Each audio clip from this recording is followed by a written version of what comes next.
छोटा किसान जो कभी सरकारी मदद के लिए तरसता था, उसे भी पहली बार पीएम किसान सम्मान निधि से सीधी मदद मिल रही है। यहां राजस्थान में भी किसानों को पीएम किसान सम्मान निधि के तहत 15,000 करोड़ रुपए से अधिक सीधे उनके बैंक खातों में भेजे गए हैं। साथियों, भगवान देवनारायण ने गौ सेवा को समाज सेवा का, समाज के सशक्तिकरण का माध्यम बनाया था। बीते कुछ वर्षों से देश में भी गौ सेवा का ये भाव निरंतर सशक्त हो रहा है। हमारे यहां पशुओं में खुर और मुंह की बीमारियां, खुरपका और मुंहपका कितनी बड़ी समस्या थी, ये आप अच्छी तरह जानते हैं।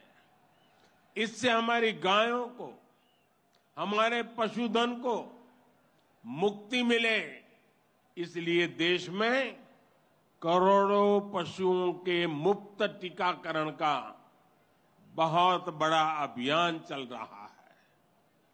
देश में पहली बार गौ कल्याण के लिए राष्ट्रीय कामधेनु आयोग बनाया गया है।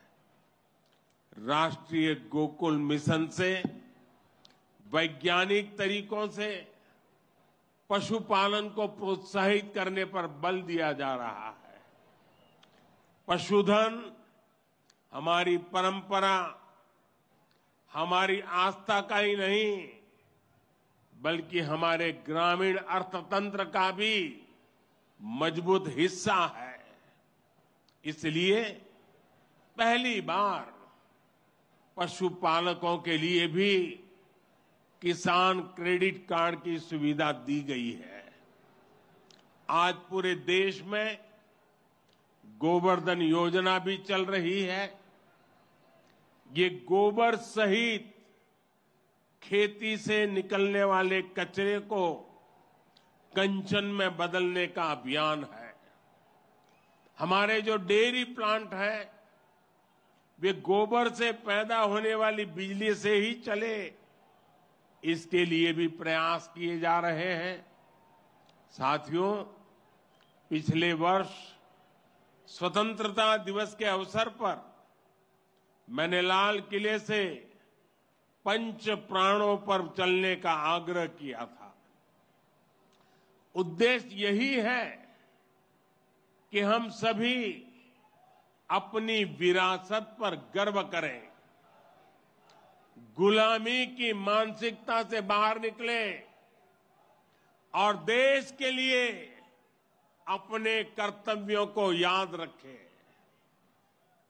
अपने मनुष्यों के दिखाए रास्तों पर चलना और हमारे बलिदानियों, हमारे शूरवीरों के शौर्य को याद रखना भी इसी संकल्प का हिस्सा है।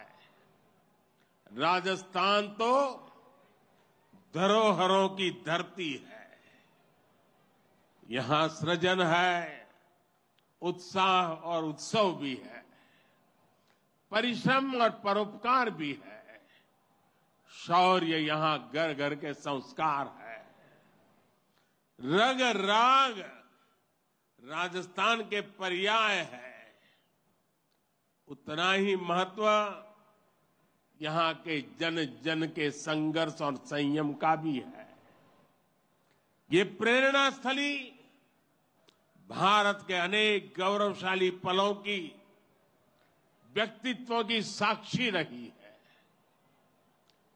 तेजासी से बाबूजी तक, गोगा जी से रामदेव जी तक, बप्पा रावल से महाराणा प्रताप तक,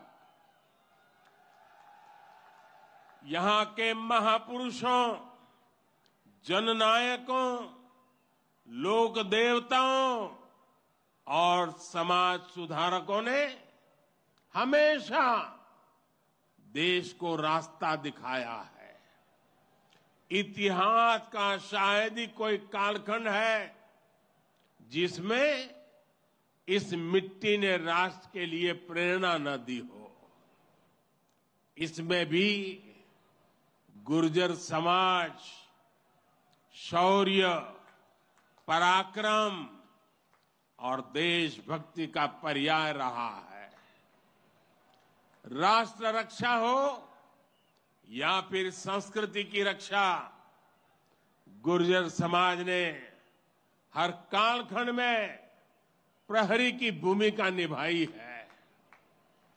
क्रांतिवीर भूप सिंह गुर्जर,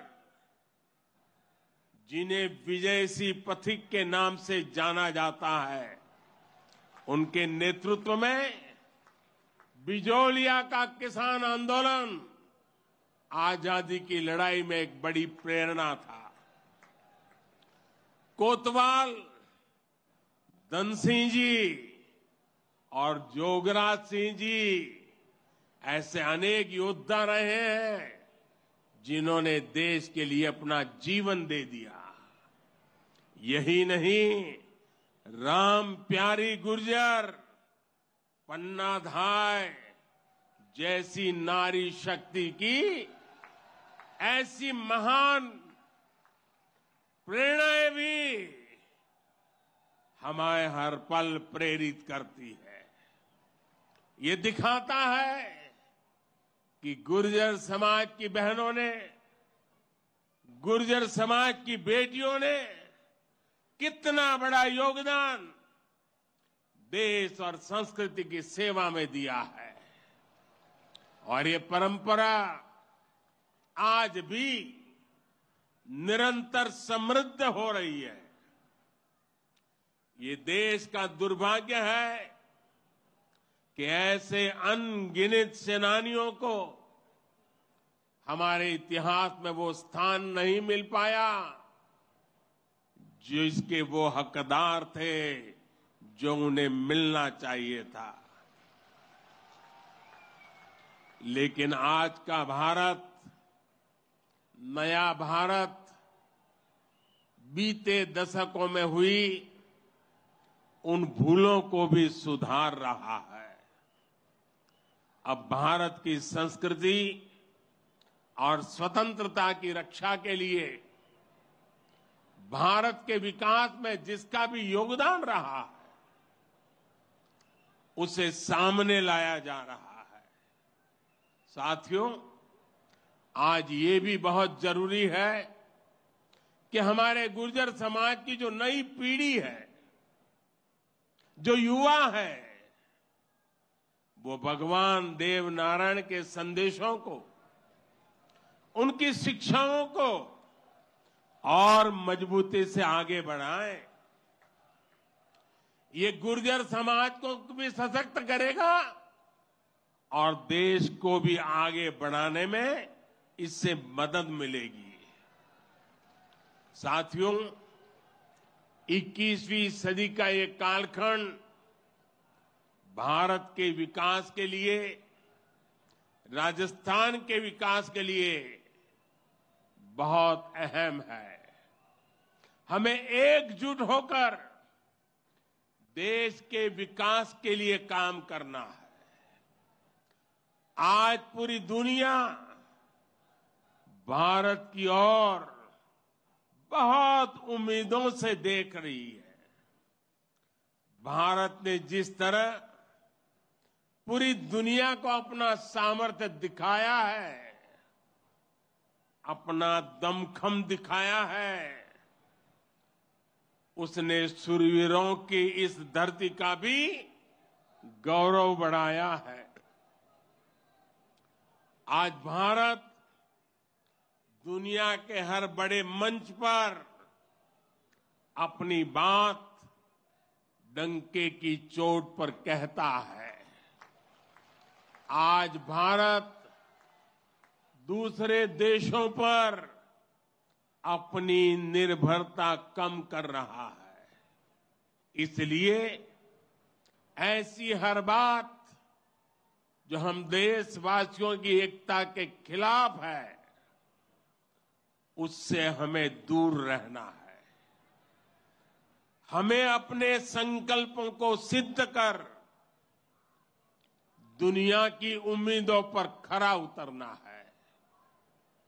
मुझे पूरा विश्वास है कि भगवान देव नारायण जी के आशीर्वाद से हम सब जरूर सफल होंगे।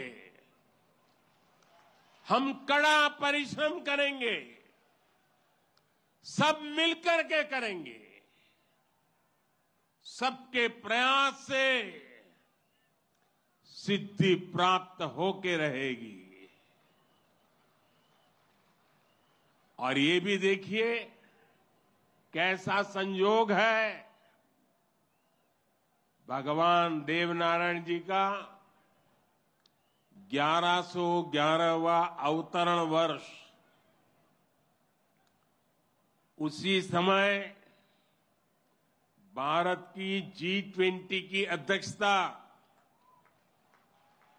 और उसमें भी भगवान देवनारायण का अवतरण कमल पर हुआ था।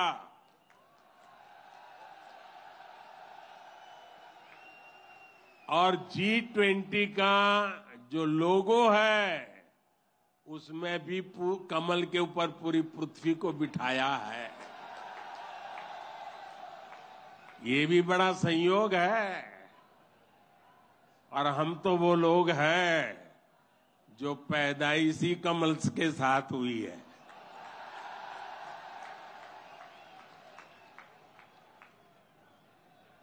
और इसलिए हमारा आपका नाता कुछ गहरा है।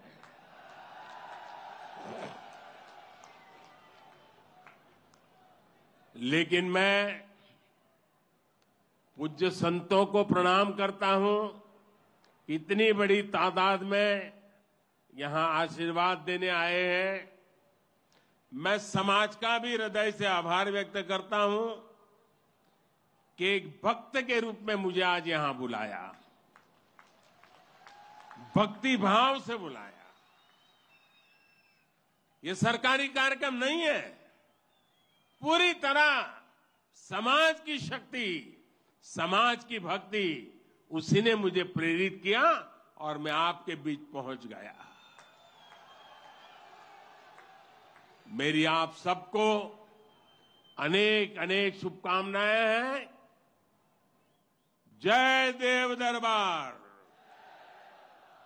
जय देव दरबार, जय देव दरबार।